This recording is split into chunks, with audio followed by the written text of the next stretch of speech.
Marco conceptual para la información financiera. El marco conceptual para la información financiera podemos establecerlo como la filosofía de las normas internacionales de información financiera. Asimismo, no es una norma, es publicado en julio de 1989. Y fíjese que solamente vino a ser modificado en forma cosmética en el 2010. Quiere decir de que se le hicieron retoques para a 2 capítulos de este marco, pero en el fondo no se tocó absolutamente nada. La versión definitiva, que se vino construyendo desde 2010, se hizo en el 2018 y solamente un capítulo del marco no fue modificado y está igual a lo que estaba en 1989. Este marco define los principios básicos, pero no define reglas específicas. Es general. Los principios tienen un margen de aplicación. Nosotros estamos diciendo de que es un marco basado en principios, no en reglas. Las reglas hay que seguirlas estrictamente. El principio tiene un margen de juego que está de acuerdo a quien aplica ese principio dentro de los principios del mismo marco. Cuando hay un conflicto entre la aplicación de una norma internacional de información financiera o el marco y el marco conceptual, pues aunque se pueda pensar lo contrario, se debe aplicar la norma, porque la norma sí es específica. La NIIF plena o la NIIF para las pymes es específica para aplicar ese principio, desarrolla el principio en sí mismo.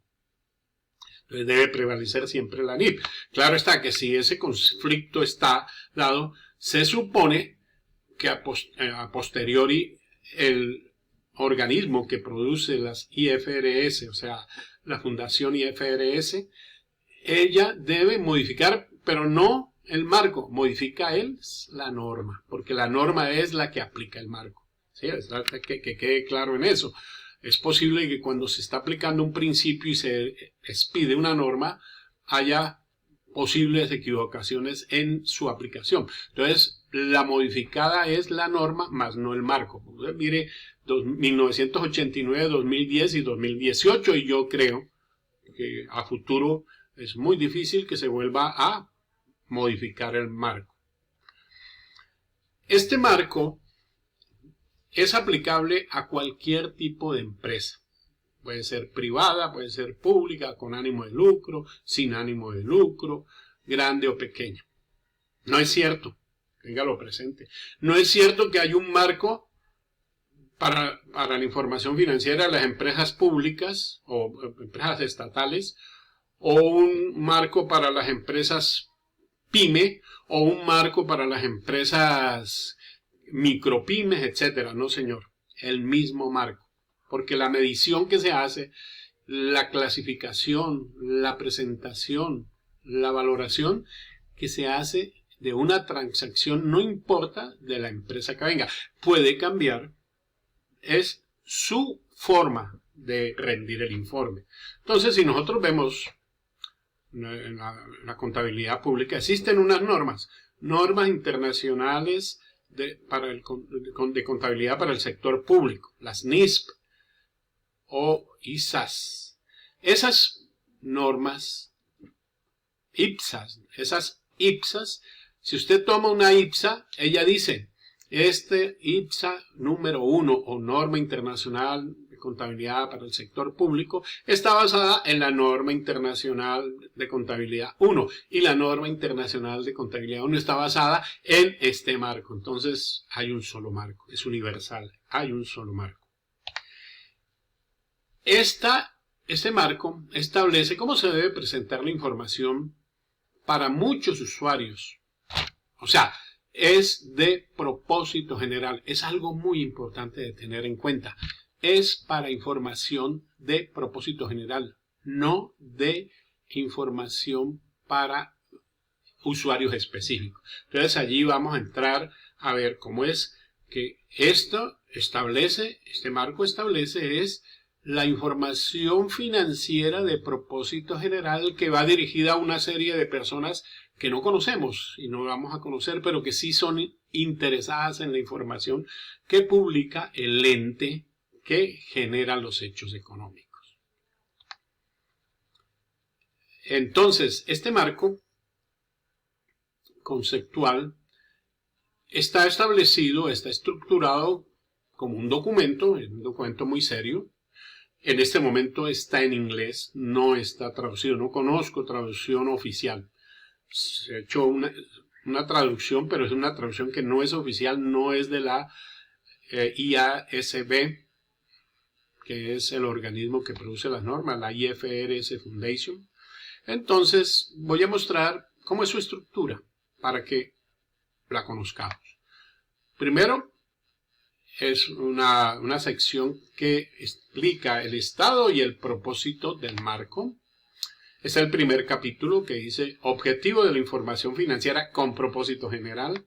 No es propósito específico. Capítulo 2, características cualitativas de la información financiera útil, fundamental. Yo creo que todo el corazón del marco está en esto. Capítulo 2, ¿qué características de calidad debe tener la información financiera para que sea útil? El capítulo 3 me habla de los estados financieros y la entidad que informa, la que produce esa información financiera.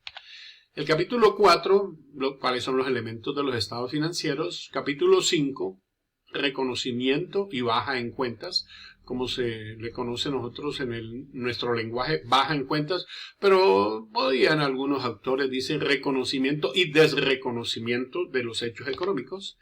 El capítulo 6, medición fundamental, cómo se mide los hechos económicos. El capítulo 7, cuál es la presentación e información que se debe revelar. Aquí están los fundamentos, los principios, reconocimiento, medición, revelación. El capítulo 8 es el único que no se ha modificado. Está exactamente igual como en 1989. Conceptos de capital y mantenimiento de capital. En sí no es problemático este capítulo, pero si acaso hay alguna reforma o una modificación al marco conceptual, se haría en este capítulo 8.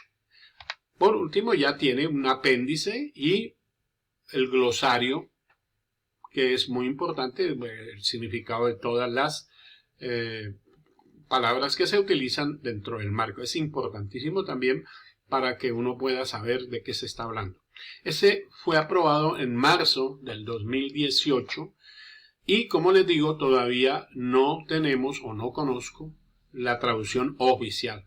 Es necesario tener la traducción oficial. Se ha hecho un resumen que ustedes tienen a disposición para la traducción no oficial, una traducción libre que puede tener problemas, ¿sí?, de interpretación.